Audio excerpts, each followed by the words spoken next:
Hello dear student, welcome. तो अभी हम लोग कैपिटल गेन का सम सॉल्व कर रहे हैं। तो इसके पहले तुम्हारे लिए मैंने हाउस प्रॉपर्टी, सैलरी, बिजनेस का लेक्चर रिकॉर्ड कर दिया था। अभी कैपिटल गेन का सम है। तो एग्जाम में सम छोटा सा आएगा तो 10 मार्क आएगा, कभी कभी ये भी फुल लेंथ का क्वेश्चन आएगा, बड़ा 20 मार्क का। तो कैपिटल गेन क्वेश्चन को पहचानने का कैसा एग्जाम में कि कैपिटल गेन का क्वेश्चन है। इधर देखो, इधर ये वर्ड दिया रहेगा, कॉस्ट इन्फ्लेशन इंडेक्स। क्या दिया रहेगा? Cost inflation index. तो आप लोग का जो प्रीवियस ईयर है ना 2023-24, उसका इन्फ्लेशन कितना दिया है? 348। कितना दिया है? 348। मतलब जो 2001 में 100 रुपया था, आज उसकी वैल्यू कितनी है? 348। तो इन्फ्लेशन मतलब महंगाई हुई। तो ये इससे तुम लोग पहचान सकते हैं कि कैपिटल गेन है। और क्वेश्चन में कैपिटल गेन वर्ड भी आएगा। तो मतलब एक प्रॉपर्टी बाप दादा के जमाने में खरीदा था 20 साल 25 साल पहले, उसको लोग आज बेच रहे। क्या बेच रहे? तो जो खरीदते हैं उसको एक्विजिशन बोलते हैं। क्या बोलते हैं? Cost of acquisition. और जो मान लो पहले पत्रे का घर था, क्या था? पत्रे का था। फिर पत्रे को क्या किया? पक्का किया, 2 दीवार बनाया, फिर एक घर ऊपर लादा, तो इंप्रूवमेंट बोलते हैं। क्या बोलते हैं इसको? तो कॉस्ट ऑफ इंप्रूवमेंट। एक्विजिशन खरीदा, इंप्रूवमेंट मतलब उसके ऊपर रिनोवेशन किया, 1 माला 2 माला बनाया ना। और फिर बाद में उसने घर बेचा, करोड़ों में घर बेचा, 20 साल के बाद घर बेचा। तो घर बेच के बहुत पैसा आया तो पार्टी वार्टी किया, चाइनीज खाया, ट्रिपल राइस खाया। तो बोला ज्यादा खा के मतलब नहीं, उसने इन्वेस्ट किया पैसा। क्या किया? तो एक घर खरीदा रहेगा, बदलापुर में सस्ता मिलता है, फिर बॉन्ड में इन्वेस्ट किया। तो इस तरह कैपिटल गेन का तुम्हारा सम है। तो सबसे पहले अपनों को क्या है ना, जो क्वेश्चन है ना, आपको फॉरवर्ड याद होना चाहिए। तो फॉरवर्ड क्या है? सबसे पहले क्या लिखने का मतलब है? कैपिटल गेन में ग्रॉस सेल। क्या लिखने का? Gross sale. या फिर कंसिडरेशन भी लिख सकते हैं। कंसिडरेशन म्हणजे सेल।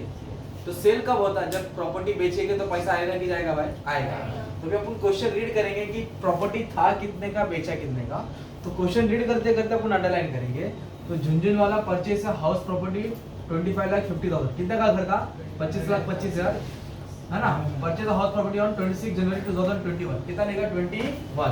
इधर अपन ने डेट गलत लिख दिया पर ओके। चलो देखता हूँ। फिर उसके बाद उसने क्या किया? घर के ऊपर इंप्रूवमेंट किया। क्या किया? घर के ऊपर इंप्रूवमेंट किया। तो ये थोड़ा डेट गलत है, 2000 ये क्या बोलते हैं, फेयर मार्केट वैल्यू भी दिया है 2001 ना। इधर ये आएगा,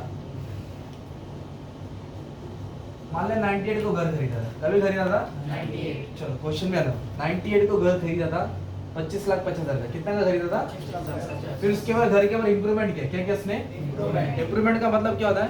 घर के ऊपर खर्चा किया। 2 बार खर्चा किया, 15-16 में किया, 18-19 में किया। 15-16 में किया, 18-19 में किया। एक बार 15,50,000 खर्चा किया, एक बार 7 लाख खर्चा किया। फिर ड्यूरिंग द प्रीवियस ईयर, मतलब जो तुम्हारा हिसाब चल रहा है ना प्रीवियस ईयर, उसने 8 नवंबर 2023, मतलब जो चालू साल चल रहा है, उसने क्या किया? प्रॉपर्टी बेचा। देखो ना, सोल्ड बोला तो बेचा। कितने का बेचा? 3,75,00,000। तो ये सोल्ड हो गया। क्या हो गया? सोल्ड बोला तो पैसा आता है। तो सबसे पहले टॉप में लिखेंगे ग्रॉस सेल्स। क्या लिखेंगे? कितने का बेचा? 3 करोड़ 75 लाख। 75 लिखेंगे लाख, तो 5 जीरो लगेगा इसके पीछे, है ना यार। तो इतना करोड़ का घर बेचा, तो 3,75,00,000। ओके। फिर घर बेचा ना, तो इधर क्या बोला मालूम है? ही पेड ब्रोकरेज। कितना परसेंट ब्रोकरेज दिया? 2%। ब्रोकरेज बोला तो दलाली देना पड़ा ना, घर नहीं बिक रहा था, काला जादू या दलाल को पकड़ा, उसने क्या किया? ब्रोकरेज देके घर को बेच पा गया। तो 2%। तो इसके बाद 2% निकालेंगे। किस पे? 3 करोड़ 70। तो 2% बोलो तो 2 करोड़ को 7.5 लाख रुपया मिला। कितना मिला भाई? ब्रोकर का तो चांदी हो गया, राइट। तो ब्रोकरेज माइनस होगा, है ना। या कोई भी ट्रांसफर दिया रहेगा ना, एक्सपेंस और ट्रांसफर, क्या बोला रहेगा? वो भी क्या करेंगे? माइनस करेंगे। वो भी क्या करेंगे? कि जो बचेगा वो तुम्हारा नेट कंसिडरेशन रहेगा या नेट सेल रहेगा। क्या रहेगा? तो इन दोनों को मैं माइनस कर देता हूँ, ठीक है। 375 तो आया 3 करोड़ 67,50,000। ये घर बेच के असली वैल्यू मिली। ओके, 3 करोड़ 67,50। अभी इसमें तो सब अमाउंट माइनस रहेगा। कॉस्ट ऑफ एक्विजिशन भी माइनस करना है, इंप्रूवमेंट भी माइनस करना है, और जो भी एग्जम्पशन है वो भी माइनस करना है। फिर उसके ऊपर टैक्स देना रहेगा। तो एक्विजिशन में क्या दिया? 2 चीज दिया। देखो इधर एक वर्ड दिया, फेयर मार्केट वैल्यू। क्या दिया है? तो फेयर मार्केट वैल्यू कभी भी दिया रहेगा ना, तो क्या करना रहेगा माने में? थोड़ा सावधान होना है। अगर मान लो फेयर मार्केट वैल्यू दिया ही नहीं है, सपोज, तो कॉस्ट कितने का घर था 98 में? 25,50,000, है ना। कितने का घर था? उसको एडजस्ट करना रहेगा। 25,50,000 को एडजस्ट करेंगे। बट हमारे लिए क्वेश्चन में 98 का कॉस्ट दिया, तो इधर क्या लिख रहा हूं मैं? देखो कॉस्ट लिख रहा हूं। क्या लिख रहा हूं? कॉस्ट। कॉस्ट कितना दिया है? 98 में। और एक दिया फेयर मार्केट वैल्यू 2001 में। तो कॉस्ट कितने का घर था भाई? 25,50,000। तो घर था 25,50,000। ये घर की वैल्यू था, है ना। फिर फेयर मार्केट वैल्यू 2001 में क्या दिया? 2001 में उसकी वैल्यू 26,50 कितना हो गया? 26,25 कितना हो गया? 26,25 है ना, 26,25,000। तो जब दोनों दिया रहेगा ना मेरे भाई, दोनों वैल्यू दिया, कॉस्ट भी दिया है, फेयर मार्केट वैल्यू भी दिया, दोनों को लिखने का। अब दोनों में क्या उठाना है, हायर वैल्यू उठाना है। क्या उठाना है, हायर वैल्यू। दोनों में बड़ा कौन है भाई, 26 लाख 25 हजार, 26 लाख 25 हजार। अब जो भी हिसाब होगा 26 लाख 25 पे होगा, छोटे वाले को भूल जाएंगे, छोटे वाले को बड़े वाले को लिए।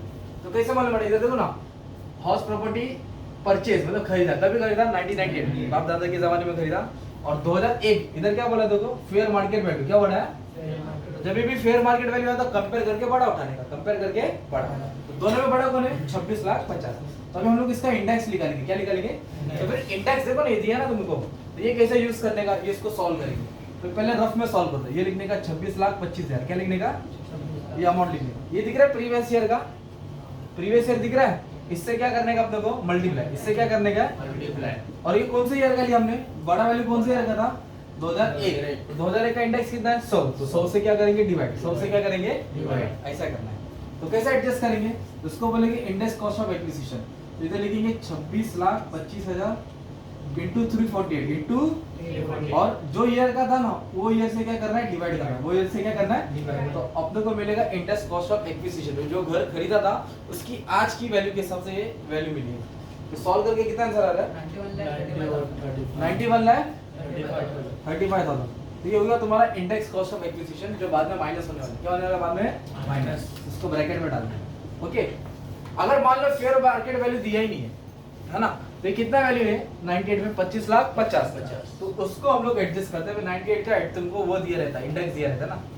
अभी इंडेक्स भी किसका दिया, देखो 2001 का दिया। किसका दिया है, मतलब 98 को लेना ही नहीं है, 98 को लेना नहीं है, एकदम सिंपल।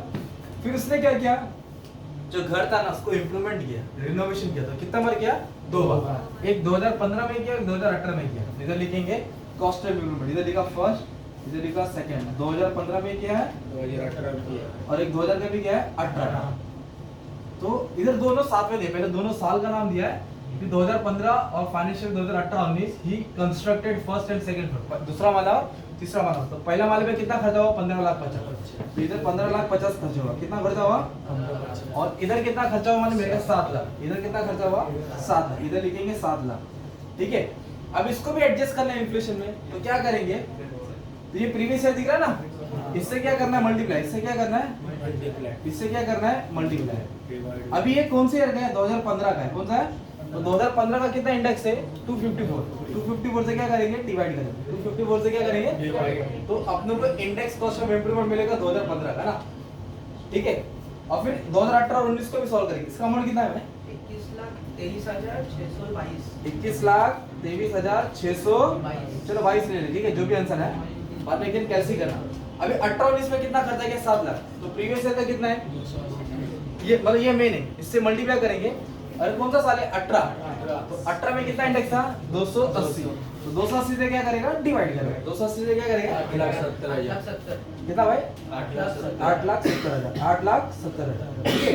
तो ये कॉस्ट ऑफ एक्विजिशन है, और घर पे 2 बार मरम्मत किया, मतलब इससे मल्टीप्लाई करना है, और जो साल करेगा उससे क्या करना है, डिवाइड। तो तीनों टोटल को अपने को बाहर डालना पड़ेगा। तीनों टोटल को क्या करना पड़ेगा, बाहर। फिर अपने को क्या मिलेगा, लॉन्ग टर्म कैपिटल गेन। तो टोटल ले लेना, मैं फॉरवर्ड याद कर रहा हूँ। सेल्स में तो ब्रोकरेज माइनस किया या ट्रांसफर माइनस किया। सेल का अमाउंट को एडजस्ट नहीं करना है क्योंकि उसने यही साल बेचा है, तो ये अमाउंट बाहर लिखने का। एक्विजिशन क्या है, कितने का खरीदा था उसको एडजस्ट करके ये अमाउंट है, और 2 बार इंप्रूवमेंट किया। मल्टीप्लाई किससे करने का, प्रीवियस ईयर से, और जो ईयर का रहेगा इंडेक्स उससे डिवाइड करने का। तो इसका टोटल बाहर डाल देंगे, राइट। 1,21,28,622। 1,21,28,622। शाबाश। ये पूरा माइनस का टोटल है ना, तो क्या करेंगे, 3,67,50 से ये अमाउंट क्या कर देंगे, माइनस करेंगे। तो अपने को लॉन्ग टर्म कैपिटल गेन मिलेगा। क्या मिलेगा, लॉन्ग टर्म कैपिटल गेन। फिर इसके बाद चेक करेंगे उसने पैसा, बोलो कितना, 46 लाख 21,378। 378 2 करोड़ है, 2 करोड़। 2 करोड़ है, ठीक है, सॉरी। चल आ जाओ, अब क्वेश्चन पढ़ो, इधर आ जाओ ना। इतना होने के बाद क्या दिया ना, फिर से पढ़ू क्या, उसने घर खरीदा था 98 को, 2 बार इंप्रूवमेंट किया। फिर बाद में प्रीवियस ईयर मतलब 2023 का साल है, तो 3,25,00,000 का बेचा, जिसपे 2% ब्रोकरेज देना पड़ा। फिर बाद में बंटी ने क्या किया मालूम है क्या, उसने पैसा इन्वेस्ट किया। क्या किया, इन्वेस्ट। उड़ाया नहीं, मतलब अपन पैसा जमा करें। तो 50 लाख किधर डाला, आरईसी बॉन्ड में डाला, रूरल इलेक्ट्रिफिकेशन बॉन्ड में डाला, और एक वो भी कभी डाला 25 मार्च को। और घर का भी बेचा था भाई मालूम है क्या, घर बेचा था नवंबर को, कभी नवंबर। तो डेट देखो ना, 6 महीने के अंदर, 6 महीने के अंदर इन्वेस्ट किए गए, डेट को मैच करो ना। नवंबर है ना, तो दिसंबर, जनवरी, फरवरी, मार्च, 4 महीने हुआ। 6 महीने से बाद हुआ ना तो एग्जाम्पशन नहीं मिलेगा। 6 महीने के अंदर ही गया, कितना महीने के अंदर गया, 50 लाख क्या होगा उसको माफ मिलेगा। और उसने क्या किया, 30 लाख का घर खरीदा, मतलब उसमें फ्लैट लिया, वो भी कितना 5 BHK फ्लैट, कितना 5 BHK फ्लैट, मतलब पूरा मैदान ही खरीद लिया उसने, है ना। तो कितने का खरीदा, 30 लाख का। मैंने अपने से इंफॉर्मेशन ऐड किया है। तो रेसिडेंशियल हाउस क्या है उसका रहेगा, रेसिडेंशियल मतलब रहने का घर, कौन सा घर, तो रहने का घर भी तुमको एग्जम्पशन मिलेगा। एग्जम्पशन मतलब हटाना पड़ेगा, तो तुमको इस पर टैक्स नहीं देने का है। तो 2 एग्जम्पशन आया, एक क्या आया रेसिडेंशियल हाउस, क्या आया, और एक REC बॉन्ड, क्या है। तो सेक्शन दोनों का 54 है, किसी का E है, किसी का EC है। E इधर, EC इधर, वो बाद में देख लेंगे, फिलहाल 54 डाल दो। तो एक तो रेसिडेंशियल हाउस कितने का घर खरीदा था उसने, 30 लाख, 30 लाख लिखा, वो कम होगा। और बॉन्ड में इन्वेस्ट किया, कितना बॉन्ड में इन्वेस्ट किया, 50 लाख। तो 30 और 50 कितना हो जाएगा मालूम है, 80 लाख। ये 80 लाख मान लो इधर डाल दिया। अब इसमें से 80 लाख क्या कर देंगे, माइनस करेंगे। जो अमाउंट आएगा ना उसको, उसके ऊपर टैक्स देना पड़ेगा, लॉन्ग टर्म कैपिटल की, लॉन्ग टर्म 1,66,21,378 1,61,21,378। मतलब लॉन्ग टर्म में कैसा मालूम है क्या, लॉन्ग टर्म में अगर तुम कोई शेयर बेचते हो, घर बेचते हो, अगर 1 लाख प्रॉफिट है ना, कितना, तो उस पर टैक्स नहीं देना है। 1 लाख के ऊपर जो भी प्रॉफिट है उस पर टैक्स देना है। तो ये तुम्हारा प्रॉफिट ही लिख रहा है ना, 1 लाख के ऊपर ही है ना, इस पर टैक्स देना पड़ेगा 30%। कितना देना पड़ेगा, 30%। कितना था मालूम है क्या, 50 लाख, 49 lakhs 50 लाख पकड़ लो, कितना, 50 लाख टैक्स देना पड़ेगा। तो क्या करना चाहिए, महंगा घर खरीद लेना चाहिए, तो टैक्स बच जाएगा ना उसका। ऐसा रहते बड़े लोग, कमाते हैं ना, तुरंत वही साल में खर्चा कर देते हैं। तो जितना इन्वेस्ट करेगा उतना देश का भी फायदा, ग्रोथ होता है। ये कैपिटल गेन का क्वेश्चन था, किसका था, capital gain. Thank you very much.